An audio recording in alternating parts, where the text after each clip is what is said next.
ನಗರದ ಪ್ರತಿಭಾವಂತ ಬಡ ವಿದ್ಯಾರ್ಥಿಗಳಿಗೆ ಗುಣಮಟ್ಟದ ಶಿಕ್ಷಣದೊಂದಿಗೆ ಉದ್ಯೋಗಾವಕಾಶ ದೊರಕಬೇಕು ಎಂಬ ದೂರದೃಷ್ಟಿಯಿಂದ ಶಾಸಕ ಬಸವರಾಜ ರಾಯರೆಡ್ಡಿ ಅವರು ಬಿಎಸ್ಸಿ ನರ್ಸಿಂಗ್ ಕಾಲೇಜು ಮಂಜೂರು ಮಾಡಲು ಶ್ರಮಿಸಿದ್ದಾರೆ ಎಂದು ಕಾಂಗ್ರೆಸ್ ಕಾರ್ಯಾಧ್ಯಕ್ಷ ಆನಂದ್ ಉಳ್ಳಾಗಡ್ಡಿ ಹೇಳಿದರು.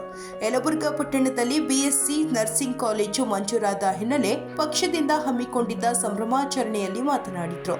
ಜಿಲ್ಲೆಯಲ್ಲಿ ಪ್ರಥಮ ಬಾರಿಗೆ ನರ್ಸಿಂಗ್ ಕಾಲೇಜ್ ಪ್ರಾರಂಭವಾಗಿದ್ದು ಈ ಭಾಗದ ವಿದ್ಯಾರ್ಥಿಗಳಿಗೆ ಶೈಕ್ಷಣಿಕವಾಗಿ ವರದಾನವಾಗಲಿದೆ. ಈ ಹಿಂದೆ ನರ್ಸಿಂಗ್ ಕಾಲೇಜ್ ಇಲ್ಲದ ಕಾರಣ ಈ ಭಾಗದ ವಿದ್ಯಾರ್ಥಿಗಳು ಲಕ್ಷಾಂತರ ರೂಪಾಯಿ ಖರ್ಚು ಮಾಡಿ ಖಾಸಗಿ ಕಾಲೇಜುಗಳತ್ತ ಮುಖ ಮಾಡಿದ್ರು. ಹಣಕಾಸಿನ ಕೊರತೆಯಿಂದ ಕೆಲ ವಿದ್ಯಾರ್ಥಿಗಳ ಕೋರ್ಸ್ನಿಂದ ದೂರ ಉಳಿದಿದ್ದರು. ವಿದ್ಯಾರ್ಥಿಗಳು ಅನುಕೂಲಕ್ಕಾಗಿ ರಾಯರೆಡ್ಡಿ ಅವರು ಕಾಲೇಜ್ ಮಂಜೂರು ಮಾಡಿಸಿ ಶೈಕ್ಷಣಿಕ ಕಾಳಜಿ ಮೆರೆದಿದ್ದಾರೆ ಎಂದರು.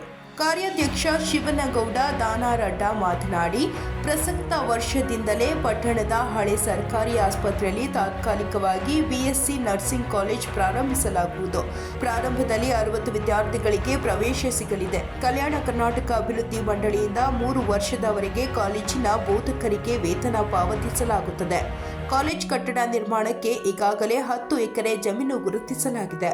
ವಿದ್ಯಾರ್ಥಿಗಳಿಗೆ ಉದ್ಯೋಗ ಸಿಗಬೇಕು ಎಂಬ ಅಪೇಕ್ಷೆಯಿಂದ ಶಾಸಕ ರಾಯರೆಡ್ಡಿ ಅವರು ಈಗಾಗಲೇ ತಳಕಲ್ ಗ್ರಾಮದಲ್ಲಿ ಇಂಜಿನಿಯರಿಂಗ್ ಕಾಲೇಜಿನೊಂದಿಗೆ ಸಿಲ್ಕ್ ಡೆವಲಪ್ಮೆಂಟ್ ಕಾಲೇಜ್ ಪ್ರಾರಂಭಿಸಿದ್ದಾರೆ. ಜೊತೆಗೆ 150 ಕೋಟಿ ರೂಪಾಯಿ ವೆಚ್ಚದಲ್ಲಿ ದೇಶದಲ್ಲಿಯೇ ಮಾದರಿಯಾದ ಕೌಶಲ್ಯ ಅಭಿವೃದ್ಧಿ ಕಾಲೇಜ್ ನಿರ್ಮಾಣಕ್ಕೆ ಮುಂದಾಗಿದ್ದಾರೆ ಎಂದು ಹೇಳಿದರು. ಈಗ ಈ ಕಾರ್ಯಕ್ರಮ ಏರ್ಪಡಿಸಿದ್ದು ನಮ್ಮ ಯಲಬುರ್ಗಾ ತಾಲೂಕಿಗೆ ಬಿಎಸ್ಸಿ ನರ್ಸಿಂಗ್ ಕೊಟ್ಟಿದ್ದಕ್ಕಾಗಿ. ಇದು ಒಂದೇ ಅಂತ ಅಲ್ಲ, ಒಟ್ಟು ಅಭಿವೃದ್ಧಿಯ ಪರ್ವ ಅಂತ ಹೇಳಿದ್ರೆ ತಪ್ಪಾಗ್ಲಿಕ್ಕಿಲ್ಲ. ಯಾಕಂದ್ರೆ ಯಲಬುರ್ಗಿ ಅಂದ್ರೆ ಬಸವರಾಜ ರಾಯರೆಡ್ಡಿ ಅವರು ಅಂದ್ರೆ ಅಭಿವೃದ್ಧಿಯ ಹರಿಕಾರ. ಇದಕ್ಕೆ ಎರಡು ಮಾತು ಇಲ್ಲವೇ ಇಲ್ಲ. ಈ ಪ್ರಪ್ರಥಮವಾಗಿ ನಮ್ಮಲ್ಲಿ ನರ್ಸಿಂಗ್ ಕಾಲೇಜ್ ನಮ್ಮ ಇಡೀ ಕೊಪ್ಪಳ ಮತ್ತು ರಾಯಚೂರು ಜಿಲ್ಲೆಯಲ್ಲೇ ಇರಲಿಲ್ಲ. ಈಗ ಇದನ್ನ ಸರ್ಕಾರದಿಂದ ಮಂಜೂರು ಮಾಡಿರೋದು ಇದು ಪ್ರಥಮ ನರ್ಸಿಂಗ್ ಕಾಲೇಜು. ನಿನ್ನೆ ತಾನೇ ನಾವು ಒಂದು ಪತ್ರಿಕೆಯಲ್ಲಿ ನೋಡಿದ್ವಿ, ಎಲ್ಲ ಪೇಪರ್ನವರು ಬಹುಶಃ ನಮ್ಮ ಎಲ್ಲ ನಾಗರಿಕರು ನೋಡಿರ್ಬೇಕು. ಪಕ್ಕದ ಗಜೇಂದ್ರಗಢದಲ್ಲಿ ಒಂದು private nursing BSc nursing college ಇದೆ. ಅವರು ನಿನ್ನೆ ಹಾಕ್ಸ್ಯಾರ ಡೊನೇಷನ್ ಇಲ್ಲ ಅಂತೇಳಿ. ಅಂದ್ರೆ ಇಷ್ಟು ದಿವಸ ಅವ್ರು ಡೊನೇಷನ್ ತಗೊಳ್ತಿದ್ರು ಅಂತ ಅರ್ಥ. ಅಂದ್ರೆ ನಮ್ಮಲ್ಲಿ ಬಡ ಮಕ್ಕಳಿಗೆ ಎಲ್ಲರಿಗೂ ಉಚಿತವಾಗಿ ಶಿಕ್ಷಣ ಸಿಗಲಿ ಅನ್ನೋ ದೃಷ್ಟಿಯಿಂದ ಈ ಬಿಎಸ್ಸಿ ನರ್ಸಿಂಗ್ ಅನ್ನ ಇಲ್ಲಿ ಮಂಜೂರು ಮಾಡಿಸಿದ್ದಾರೆ. ಅಂದ್ರೆ ಇದು ಅಭಿವೃದ್ಧಿಯ ಒಂದು ಮುನ್ನೋಟ ಅಂತ ಹೇಳಿದ್ರೆ ತಪ್ಪಾಗ್ಲಿಕ್ಕಿಲ್ಲ. ಇದು ರಾಯರೆಡ್ಡಿಯವರ ಮುಂದಾಲೋಚನೆ. ನಾವು ಬರೀ ಇಷ್ಟು ದಿವಸ ಏನು ನೋಡಿದ್ವಿ, ಹೈಸ್ಕೂಲು ಬೇರೆ ಬೇರೆ ಕಾಲೇಜುಗಳು, ಇಂಜಿನಿಯರಿಂಗ್ ಕಾಲೇಜನ್ನು ನೋಡಿದ್ವಿ, ಎಲ್ಲ ಆಯಿತು.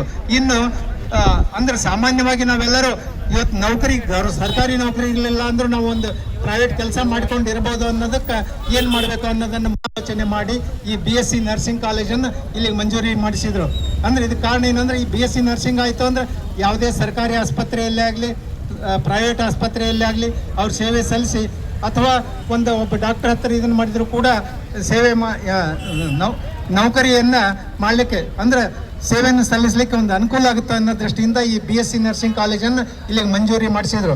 ಇಲ್ಲಿ ಮಂಜೂರಿ ಮಾಡಿಸಿದಾಗ ಇಲ್ಲಿ ಕಾಲೇಜ್ ಸ್ಥಳದ ಅಭಾವ ನಮ್ಮ ಯಲಬುರ್ಗಾದ ಬಹುಶಃ ಎಲ್ಲರಿಗೂ ಗೊತ್ತಿದ್ದಿದ್ದೆ, ಯಾವುದೇ ಜಾಗ ಇರಲಿಲ್ಲ.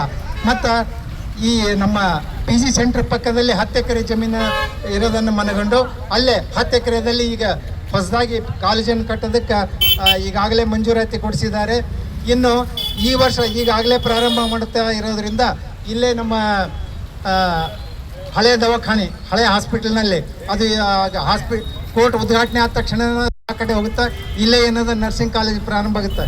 ಇದರಿಂದ ನಮ್ಮ ಎಲ್ಲ ಬಡ ಮಕ್ಕಳಿಗೆ ಎಲ್ಲರಿಗೂ ಇದು ಒಂದು ಅನುಕೂಲ ಆಗುತ್ತೆ ಅನ್ನೋ ದೃಷ್ಟಿಯಿಂದ ಇದನ್ನು ಮಂಜೂರು ಮಾಡಿಸಿಕೊಟ್ಟಿದ್ದಾರೆ.